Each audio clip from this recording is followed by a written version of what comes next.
Buongiorno. Hello. Hello. Hello, guten Tag. Buongiorno. Parlez deux franceses? Oh, not me, not today. Ooh, that was also not French, so neither do I. Did you make that up? That was like French Pig Latin or something. Yeah, I made it up. I like it. I believed it, whatever it was.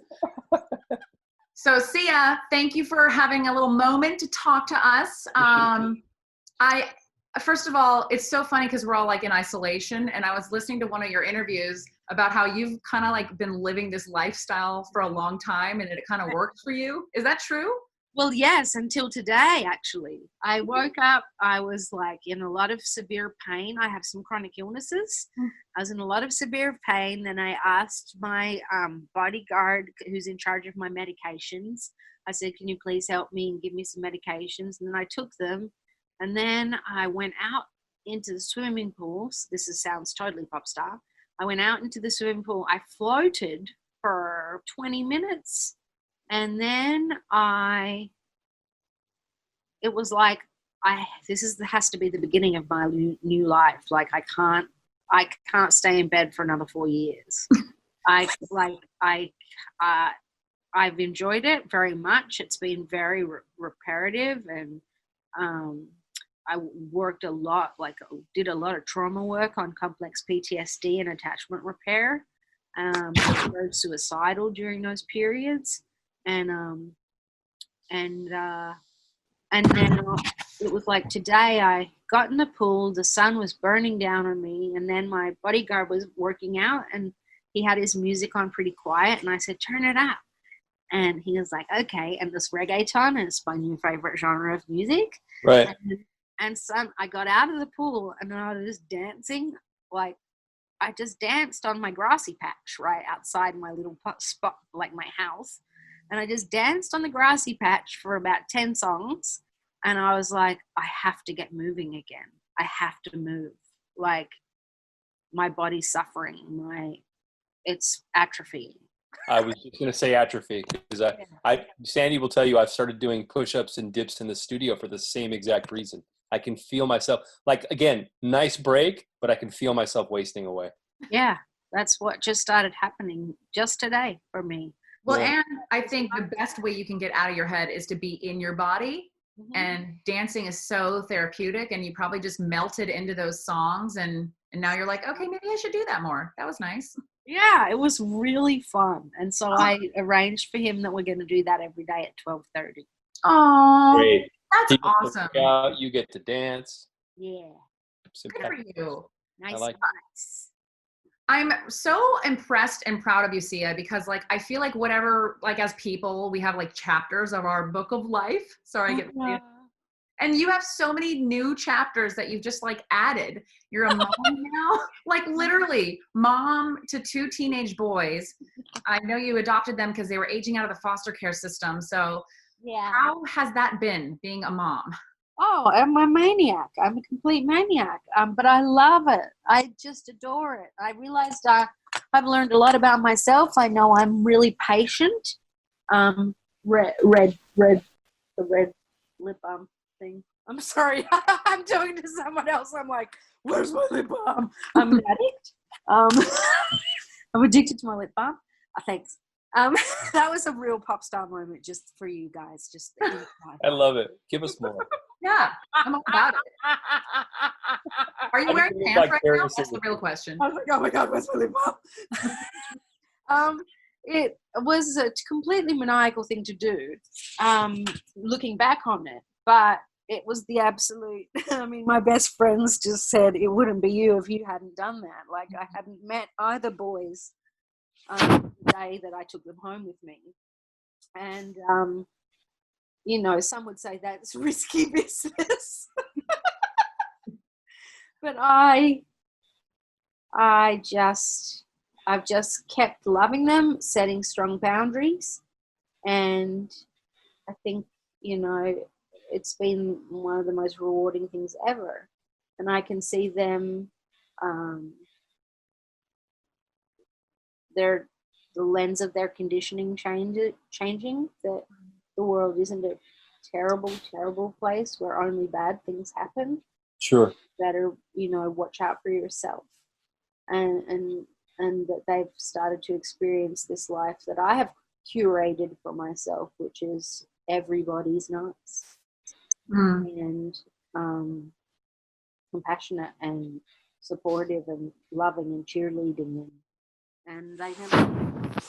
And so they're just slowly but surely learning how to trust that is real. Yeah. It's got to be a lot like, so I have a 6-year-old daughter, and when she learns something, or when she sees the world or something that I've known obviously my entire life, but she discovers it for the first time, it has to be a very similar feeling that you get when you see their kind of compass start to change or shift. Yeah. Totally. I mean, I didn't even know what a vegetable was. Oh, wow.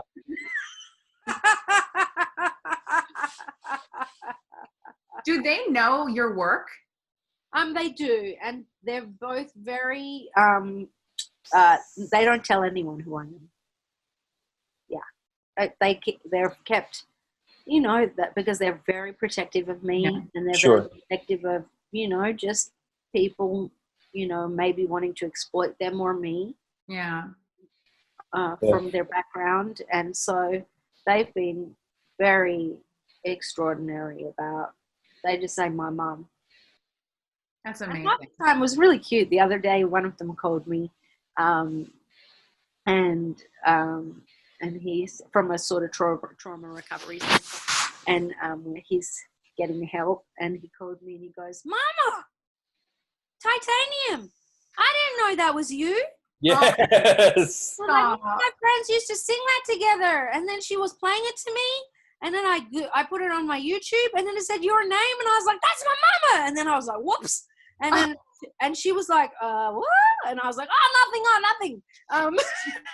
That's so great. And then like my other son the other day was like, "I found my new favorite song of yours. It soon will be found," which is like from 100 million years ago.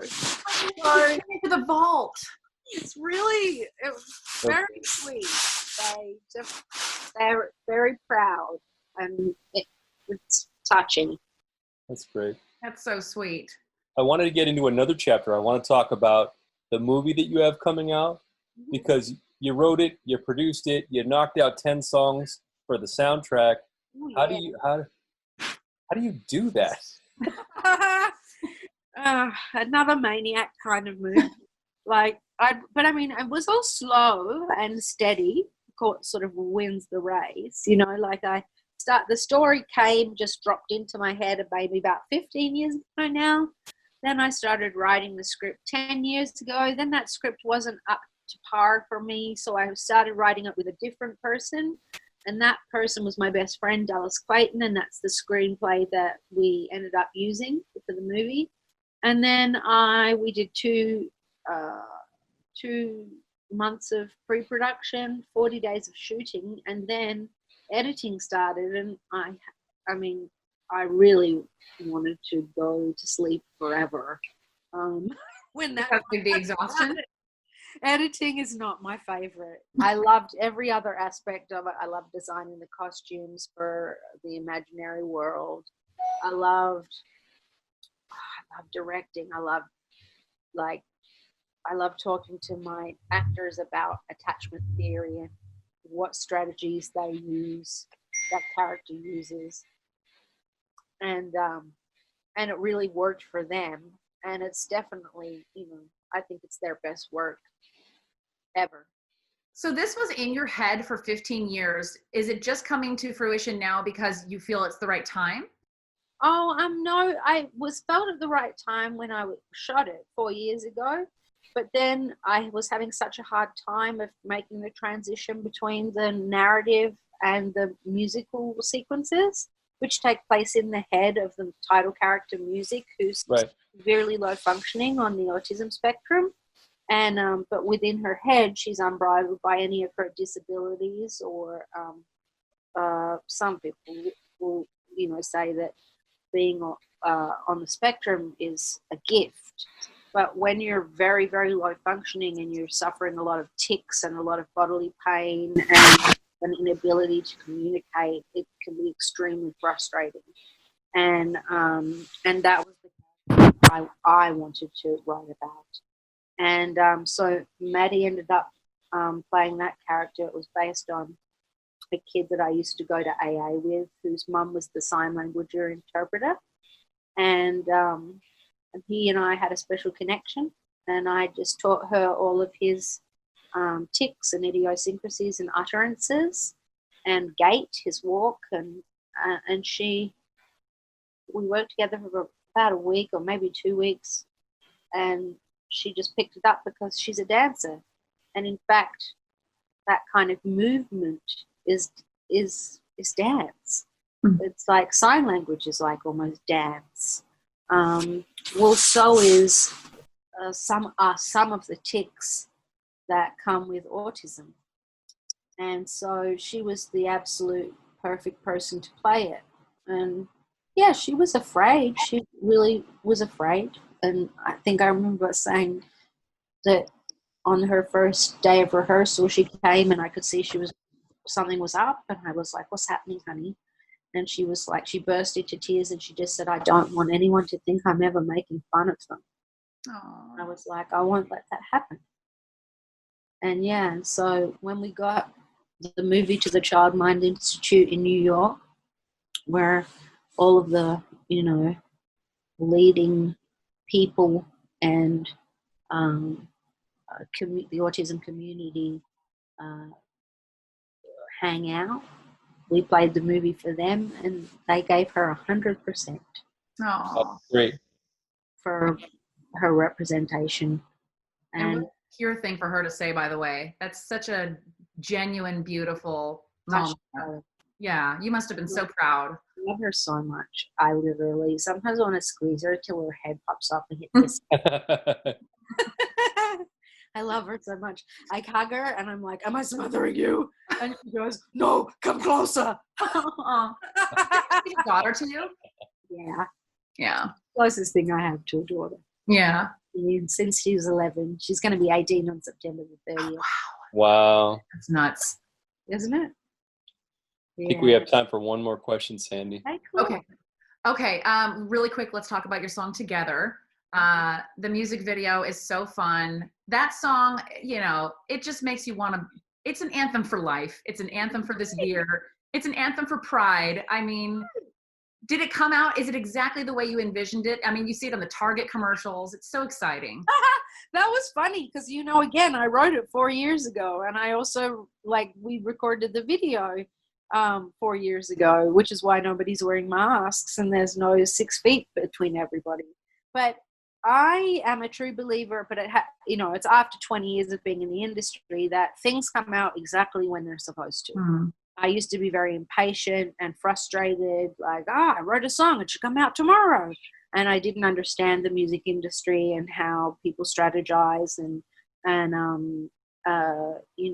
really just how much goes into putting out one song. And how many you've got 45 suits talking about a song, and it's like dancing about architecture. Just put the song out. Yeah. But yeah, in this case, I was like, I've learned, I guess, in the last 20 years that there's no hurry. If it's a good song, it'll stand the test of time, and it will come out exactly when it's supposed to. And in this case, it really did. It felt like it came out at the perfect time. I feel like your song is giving the entire world a hug that we need. Thank you. I do. It's you cannot not feel happy. It is just a breath of fresh air, that song. In a world right now that we need to kind of just have some space from, to get away from the headlines that are so dark. Thank you. Thank you. That's nice. Thank you very much.